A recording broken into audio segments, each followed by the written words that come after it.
A'udzubillahi minasyaitonirrajim. Bismillahirrahmanirrahim. Assalamualaikum warahmatullahi wabarakatuh.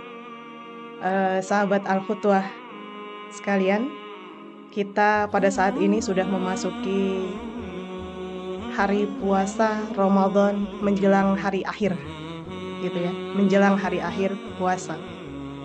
Lalu bagaimana dengan kondisi hati kita pada saat ini? Apakah hati kita ini sudah bersih? Kemudian tidak lagi merasakan dengki kepada orang lain, kepada sahabat kita, kepada orang-orang yang ada di sekitar kita. Nah, siapa yang bisa menjawabnya itu adalah diri kita sendiri, ya.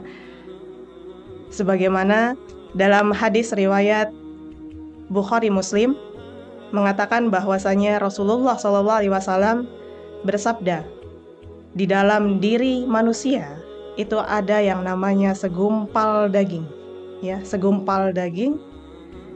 Jika segumpal daging itu buruk, maka buruklah seluruhnya. Jika segumpal daging itu baik, maka baiklah seluruhnya.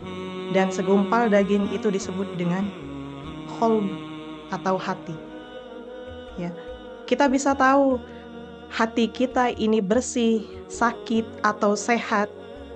Sebelumnya kita pelajari terlebih dahulu jenis-jenis daripada hati. Terdapat 3 jenis. Yang pertama yaitu qalbu mayit atau hati yang mati, ya. Salah satu ciri khas daripada hati yang mati ini adalah orang tersebut tidak menerima keberadaan Allah, tidak mengakui Allah sebagai Tuhannya, bahkan menganggap dirinya itu sebagai Tuhan.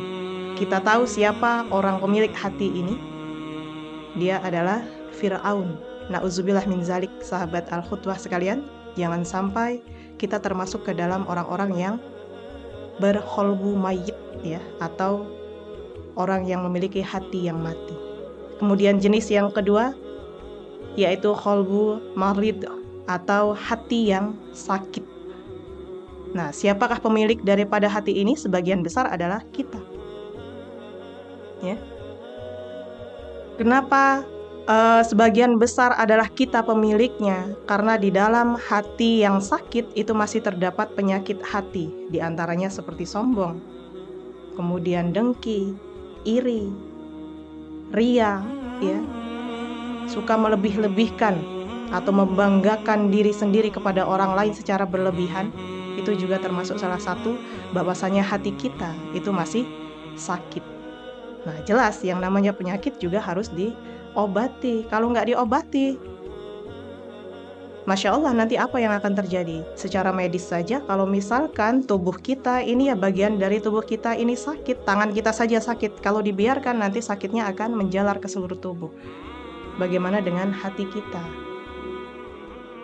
Kemudian yang ketiga adalah hati yang sehat atau qalbu salim. Ciri khas daripada hati yang sehat ini adalah orangnya mampu membawakan dirinya dengan bijaksana. Kesempurnaan terdapat pada dirinya, gitu ya. Dan siapakah pemilik daripada hati yang sehat ini? Dia adalah baginda Rasulullah Sallallahu Alaihi Wasallam. Masya Allah. Semoga Allah senantiasa mendekatkan hati kita, ya, seperti hati baginda Rasulullah Sallallahu Alaihi Wasallam. Nah, kemudian berkaitan dengan yang nomor 2 ini tadi, ya, karena yang nomor 2 itu adalah hati yang sakit, pemiliknya adalah kita, sebagian besar dari kita, maka harus diobati. Bagaimana cara mengobatinya? Ada tips-tips tertentu bagi teman-teman atau sahabat Al-Khutwah sekalian, bagaimana supaya kita bisa menjadikan hati kita ini jauh lebih bersih lagi, gitu ya. Yang pertama yaitu senantiasa membaca Al-Quran dan juga maknanya, ya. Dimana kita tahu bahwasanya Al-Quran itu adalah kitab suci bagi seorang muslim, dan kita pada saat ini adalah seorang muslim. Kita baca Al-Quran. Jangan bermalas-malasan dengan Al-Quran kita, ya. Jangan hanya dipajang saja, kita baca, kita resapi maknanya. Selain itu Al-Quran juga pedoman dalam hidup kita. Makanya tidak heran kalau misalkan bagi seseorang muslim yang senantiasa membaca Al-Quran, maka akan terpancar dari raut wajahnya, dia akan lebih tenang, ya. Kemudian yang kedua yaitu sholat malam dirikanlah. Ini seperti dalam lagu, ya, sudah tidak asing lagi kita dengarkan.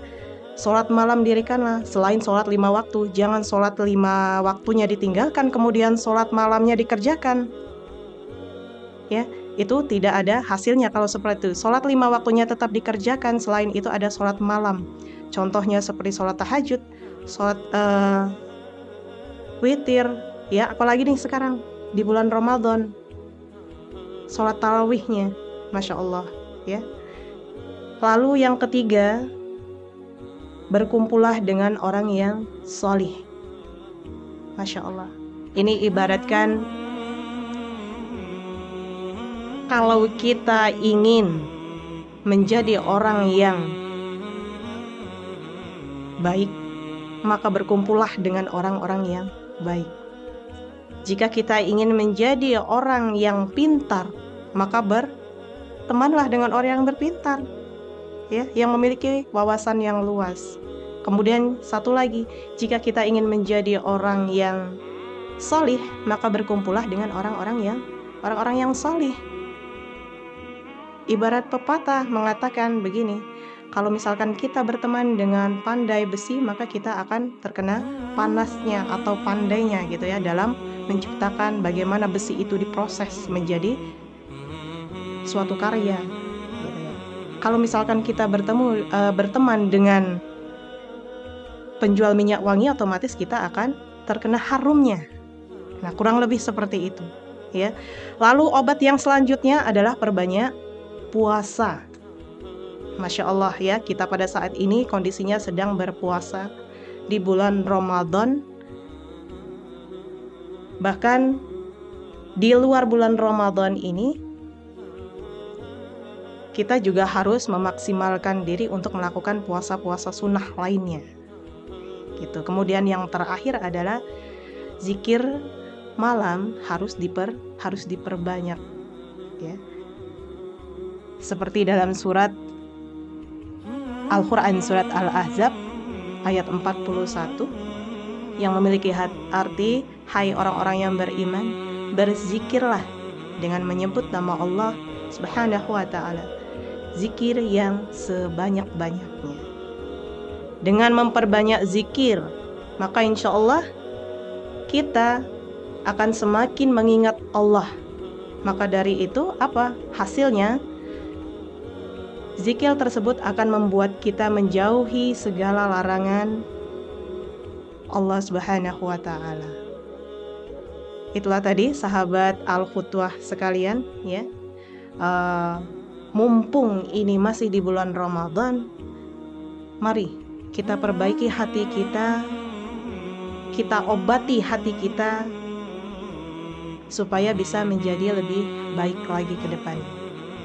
Ini yang bisa Ustazah sampaikan, semoga bermanfaat untuk teman-teman dan sahabat Al-Khutwah dimanapun berada. Akhiratul kalam, saya akhiri. Wassalamualaikum warahmatullahi wabarakatuh.